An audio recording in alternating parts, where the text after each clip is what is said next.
In this video, I'm going to show you how to hatch in Affinity. Now, the first thing you have to do, of course, is create an object. I'm just going to go ahead and actually do a rounded rectangle over here like this, and just ignore it because it already has like a hatch over it. I'm going to still show you how to do it.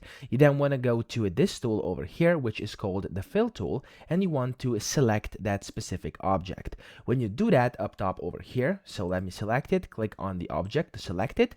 Up top, you'll be able to see the type, and usually it's going to be on none. Make sure you click on hatch over here.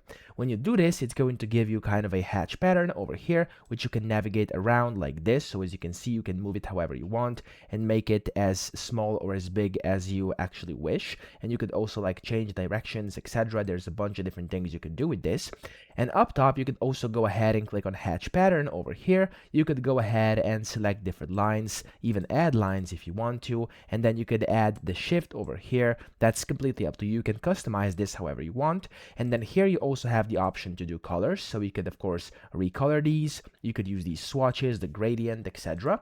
But of course that's one way to do it. But if you just want to basically fill in like a template or something, you can go to bitmap over here. And then from here you want to just select your pattern. So I'm going to select this texture, open, and then this will basically fill it in as well. Okay, so as you can see, very small here, but it's working its magic. I can go ahead and click on here, and again I can go ahead and kind of change these patterns. So that's how you can do this. I hope this video helped you out. If it did, please subscribe to the channel and help me out as well.